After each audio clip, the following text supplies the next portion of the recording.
Chapter 11. Beth. 10 days after their mother went away, Beth came home late after one of several visits to a sick baby at the Hummel's house. She went straight to her mother's room and shut herself inside. Half an hour later, Joe found her sitting there, looking very ill. "Beth, what's the matter?"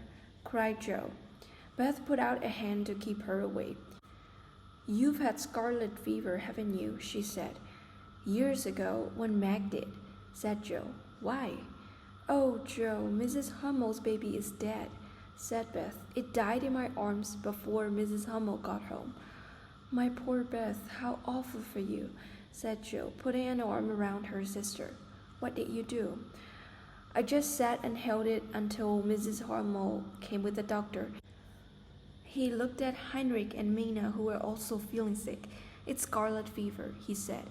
Then he told me to come home and take some medicine quickly, or I would catch it too." "I'll fetch Hannah," said Joe. "Don't let Amy come," said Beth. "She hasn't had it, and I don't want to give it to her." It was decided that Amy must go to Aunt March's house, so Laurie took her there. Poor Amy did not like this plan at all and only agreed to go when Laurie said he would visit her every day to bring her news of Beth. When Laurie got back, he asked Joe and Meg if he ought to send a telegram to Mrs. March. "Hannah says Mother can't leave Father and would only worry," said Meg. "She says Beth won't be sick long and that she knows what to do, but it doesn't seem right." Mr. Lawrence was not allowed to see Beth, and Meg felt unhappy writing letters to her mother saying nothing about Beth's illness. Joe nursed Beth night and day, but the time came when Beth did not know her and called for her mother. Joe was frightened, and Meg begged to be allowed to write the truth, but Hannah said there was no danger yet. Then a letter came saying that Mr. March was worse and could not think of coming home for a long time. How dark the days seemed, how sad and lonely. The sisters worked and waited as the shadow of death lay over the once happy home. It was then that Meg realized how rich she had been in the things which really mattered: love, peace, good health. And Joe, watching her little sister, thought about how unselfish Beth always was, living for others and trying to make home a happy place for all who came there. Amy, sad and lonely at Aunt March's house, just wanted to come home so that she could do something to help Beth. On the first day of December, the doctor came in the morning. He looked at Beth, then said quietly, "If Mrs. March can leave her husband, I think she should come home now." Joe threw on her coat and ran out into the snow to send a telegram. When she arrived back, Laurie came with a letter saying that Mr. March was getting better again. This was good news, but Joe's face was so unhappy that Laurie asked, "What is it? Is Beth worse?" "I've sent for Mother," said Joe, beginning to cry. "Beth doesn't know us anymore."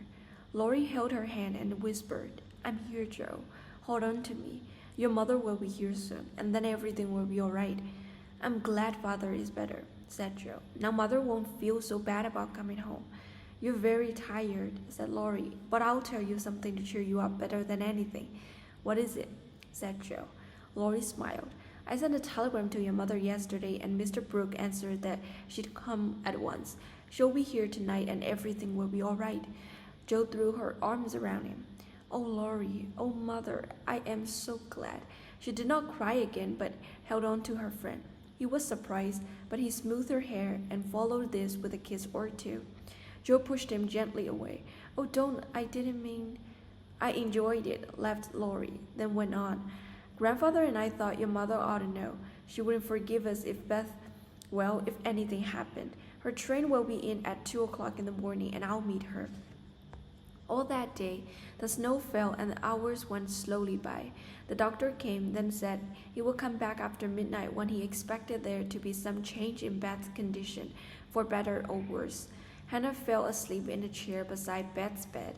Mr. Lawrence waited downstairs, while Laurie lay on the floor pretending to rest. The girls just waited, unable to sleep. At 12 o'clock, a change seemed to pass over Beth's face. Hannah slept on, but the girls saw the shadow which seemed to fall upon the little bed. An hour went by, and Laurie left quietly for the station. At 2 o'clock, Joe was standing at the window, watching the snow. She heard something and turned to see Meg kneeling beside her mother's chair. A cold feeling of fear passed over Joe. "Beth is dead," she thought. She ran to the bed.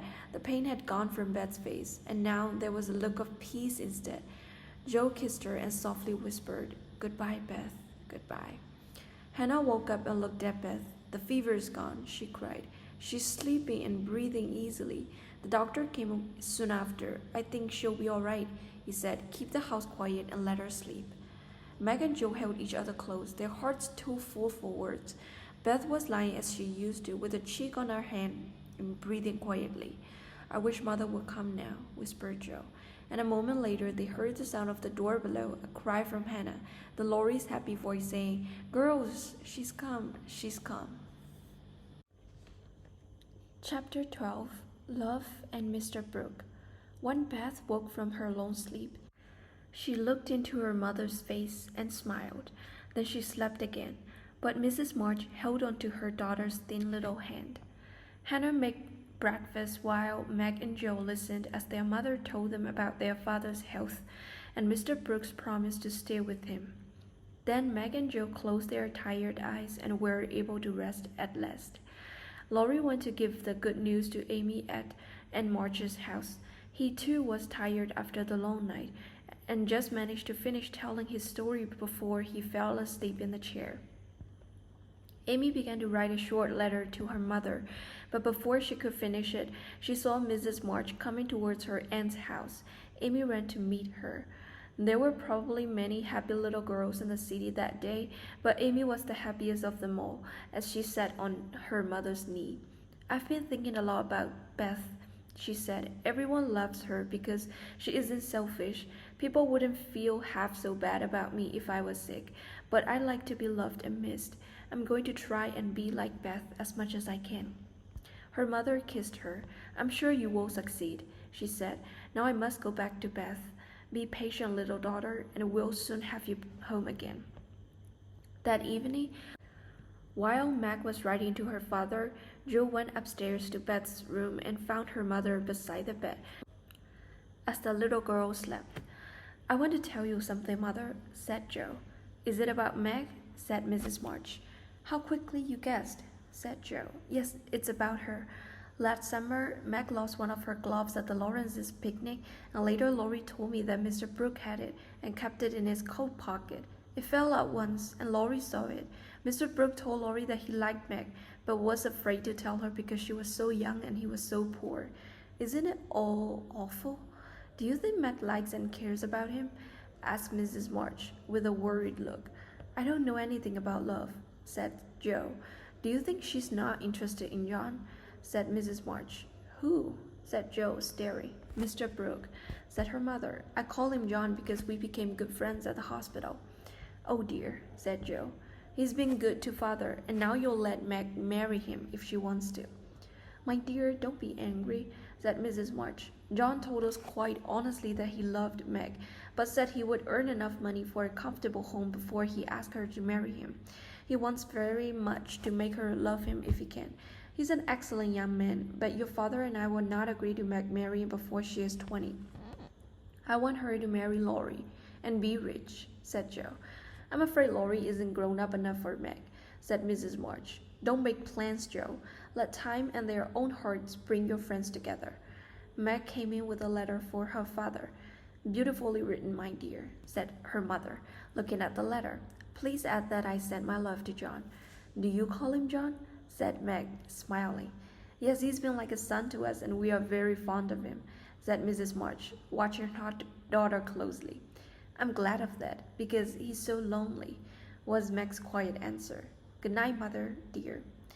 Mrs. March kissed her gently. She does not love John yet, she thought, but she will soon learn to.